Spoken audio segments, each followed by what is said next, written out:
A gente em algum momento também vai virar filme ou livro, alguma coisa, porque tem todos os ingredientes para isso. Pensar a cidade, com Bruna Subtits. Pensar a cidade chegando para a CAU-RS, é o Conselho de Arquitetura e Urbanismo do Rio Grande do Sul. Quer qualidade, segurança e as melhores soluções para sua obra? Contrate um arquiteto. A Justiça invalida a eleição de entidades no Conselho do Plano Diretor de Porto Alegre, assunto que trago aqui bastante, sim, é um issue mesmo. O juiz Gustavo Barbosa Antonello proferiu decisão que invalida a eleição dos 9 representantes de entidades não governamentais ao Conselho Municipal de Desenvolvimento Urbano e Ambiental, que é conhecido como Conselho do Plano Diretor. É uma decisão, não é uma liminar, não é uma antecipação de tutela, está decidido. O município, que é o réu condenado a anulada a eleição, refazê-la.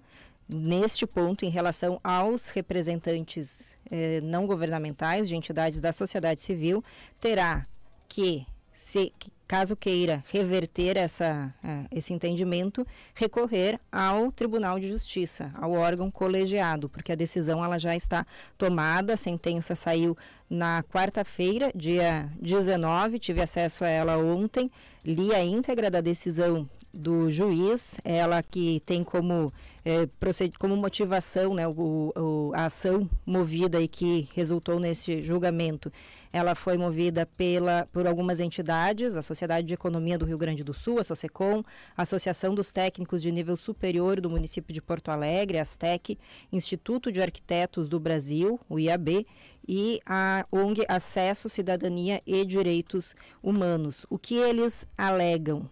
Que aqui deixa eu só pegar certinho para apontar os termos utilizados. Eles questionaram, e esse questionamento acolhido então pelo juiz, que o município autorizou a participação no processo eleitoral de entidades de classe sem a necessária correlação com o planejamento e desenvolvimento urbano, conforme prevê a lei do plano diretor. Também restringiu a participação a um determinado segmento ali de representantes a apenas entidades empresariais da área da construção civil, quando a lei não faz essa restrição, e também autorizando a participação de entidades governamentais em vagas destinadas exclusivamente para entidades não governamentais, sendo que o governo, no caso o município, ele já é representado em 1/3 deste colegiado. Eles também apontam, e o juiz acolhe, que o princípio da publicidade dos atos administrativos, ele não foi cumprido quando se negou acesso à documentação referente às inscrições às entidades que concorreram então às vagas, e também aos pedidos de impugnação de determinadas candidaturas. Eles até, o juiz aqui na sentença até aponta, né, que a prefeitura alegou não poder divulgar os dados de acordo com a Lei Geral de Proteção de Dados, e o juiz diz que esta não deve servir de blindagem para ocultação e de despiste sobre informações relevantes, sobretudo quando se trata de processo seletivo envolvendo a administração pública. Tem vários pontos aqui, é uma sentença, não chega a ser tão extensa, ela tem 13 páginas, mas é bastante detalhada, embasada, também em apontamentos feitos pelo Ministério Público estadual em relação a isso. Havia sido, quando se moveu essa ação no início do ano passado, logo após a eleição, porque a eleição ela foi realizada no início de 2024, com posse em abril, e teve atuação até o fim do ano. No momento agora o colegiado está em recesso, o retorno estaria previsto para março, e quando a ação ela foi movida, se pediu que liminarmente suspendessem a posse dos integrantes e a atuação do conselho.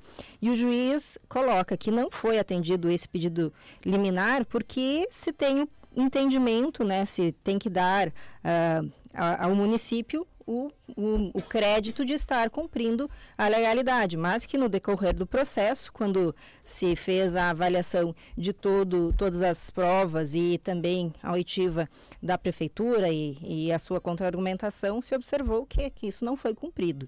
Então, é uma decisão que parece bastante técnica, como sempre são os assuntos que eu falo aqui em relação ao plano diretor, mas que tem impactos muito grandes, graves, eventualmente, na atuação, na organização da cidade. A gente está falando de uma revisão do plano diretor que já está atrasada desde 2019 e que, em função dessa decisão, tende a atrasar ainda mais.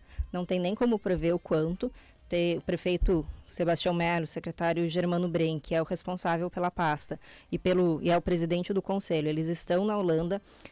Já conversei com o colega Jefferson Clay, que está acompanhando a missão pelo Jornal do Comércio, vai conversar com eles, vai pedir posicionamento, assim como eu vou buscar a Procuradoria-Geral do município para saber quais serão as medidas a serem adotadas juridicamente por parte do município. Então, é grave saber que a revisão ela vai ser impactada, mas não só isso, as decisões tomadas pelo Conselho também podem ter impacto. E a gente falou de uma delas esta semana, Giba. Por exemplo, o prédio de 130 metros de altura que o Grupo Zafari pretende construir em um terreno aos fundos do Shopping Praia de Belas. E isso passa pelo Conselho do Plano Diretor, que aprovou. Mas, se a eleição de 1/3 daqueles representantes está invalidada, a eleição vale ou não vale? Isso cabe agora questionamento. Isso ainda não foi tratado aqui no mérito deste julgamento, mas sem dúvida será questionado também. E o próprio juiz ele coloca aqui, ele diz que a prefeitura tem mérito em... deixa eu até pegar o termo certinho, ó. A municipalidade tem certa razão ao ponderar que a anulação dos atos administrativos ela resultaria em insegurança jurídica, em prejuízos administrativos e até financeiros das políticas públicas, mas pondera que o juiz melhor faria o município, entretanto, se observasse com rigor as regras municipais e os princípios constitucionais, desde sempre, quando da realização dos certames por si organizados. Ou seja, ele está apontando aqui, tem uma lei que regra como deve ser essa eleição. Esta lei não foi observada e o edital da eleição, ele descumpriu preceitos previstos nesta lei. Ou seja, não pode o administrador, isso consta em outro trecho aqui também da decisão, não pode o administrador passar por cima da lei nos seus atos administrativos. Ele tem que cumpri-la. Então, quando falamos aqui, quando trazemos a importância de cumprir os ritos, os processos legais, é justamente para garantir a segurança jurídica. A lei ela existe para isso, para ser cumprida e não para ser burlada. É uma decisão de grande impacto e vamos acompanhar aí o quanto isso vai repercutir a partir de agora e se isso terá, então, influência em relação a processos aprovados pelo Conselho do Plano Diretor e quando a revisão, o quanto isso vai atrasar o processo de revisão